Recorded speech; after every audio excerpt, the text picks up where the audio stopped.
Dukurit negative që po e sundojnë shoqërinë, por ndohen gjithnjë e më tepër. E në mesin e atyre që llogaritet të jenë më të rrezikshme, është edhe varfshmëria nga bixhozi.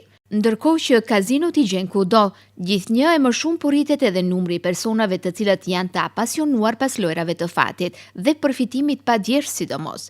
Dhe si për ironi të fatit, këto objekte të bastit janë të projektuara të duken të bukura e me shumë ngjyra, dhe kjo jo rastësisht, por për të tërhequr sa më shumë vëmendje. E pas një kohe të caktuar, kurioziteti arrin deri tek dëshira për t'u futur brenda. Dhe në fakt, këtu fillon rrugtimi i errët, i cili pos dëmeve të njëpasnjëshme nuk të sjell ndonjë dobi, thot psikologu Azbi Shaqiri, i cili e njeh nga afër problemin për shkak të punës me palë që ndajnë probleme të kësaj natyre.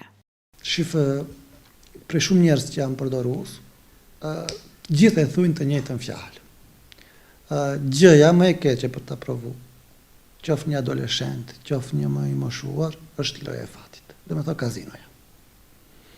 Provoni thujnë krejt sende tjera vetëm kazinon, mos se është një lloj smundje, infektimi, që është e pamundshme pastaj shumë e rëndë për ta evitu, për ta të heqë dorën prej ajo.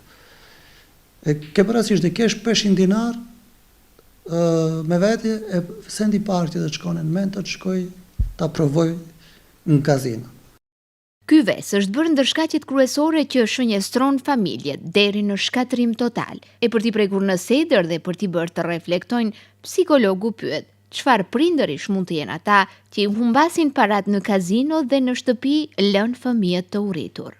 Edhe shumë familje, fatkeqësisht e them, në qytetin tonë, në territorin ku ne si e mbulojmë si qytet, janë shkatruar shkaku i kazinove, shumë fëmijë kam mbet pa bab, kam mbet pa kushte elementare për jetë, kam mbet pa ushqim, shkaku i kazinos, shkaku i lojrave tjera të fatit, dhe është fatkeqësisht ata janë njerëz që ne i komunikojmë çdo ditë, i njohim, i shohim. Nëse shkon nga mesnata në kazinot, ti jesh i sigurt që brenda të kazinove të shofish 30-40% të njerëzve që i njihni. Nuk është e vlefshme, nuk vlen që prishësh familjen, të humbësh fëmijën, nënën ose babain, shkaku i një vesi që nuk sjell asnjë dobi.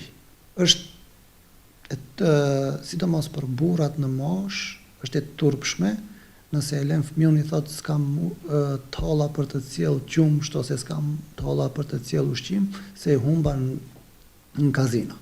Edhe më keq që të ta them, po se di sa mund t'i quajmë prind ata njerëz që bëjnë këta veprime, edhe i lejnë fëmijët e urritur për ta bërë një lojë në kazino.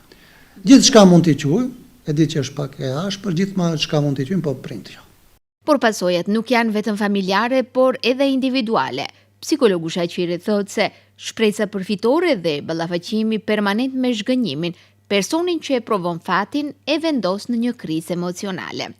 Fatkeqësia bëhet akoma më e madhe kur dihet fakti se në mesin e atyre që i frekuentojnë këto objekte, jo rrallë hasen edhe persona të mitur, të cilët në bazë të ligjit për lojra të fatit e kanë të ndaluar dhe nuk guxojnë të jenë pjesë e këtyre objekteve. Po fatkeqësisht është lojrat e fatit gjenden në çdo hapësirë të qytetit. I kemi kudo. Edhe këtu mund t'i lidhim shumë mirë me fëmijët. E keni parasysh ata që janë shumë të zbukuruara jashtë, edhe nuk ka fëmijë që kalon dhe nuk e pyet prindit çfarë janë këta, pse janë kaq të bukura, a janë lojra, se ata mendojnë se janë lojra për veti. Edhe e dini në mënyrë të pavetëdijshme, njeriu mësohet me diçka që e shef permanent. Vjen një moment që kurioziteti e dërgon, thotë, shohim se çfarë ka brenda, nëse jashtë është kaq e bukur, çfarë ka brenda, edhe fatkeqësisht, sidomos adoleshentët dhe mosha, kemi statistika të sakta, dhe me thonë 18, 27, 30 vjet, janë frekuentues shumë të mëdhej të lojrave të fatit, kazinove.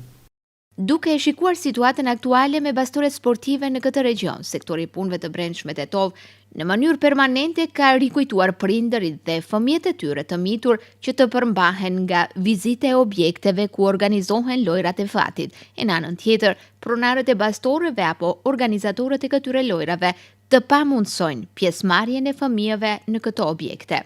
Në qoftë se ky apel do të injorohet dhe nuk do të merret parasysh, të gjitha palët që do të bëjnë shkelje do të përgjigjen përpara ligjit të njoftojnë nga policia.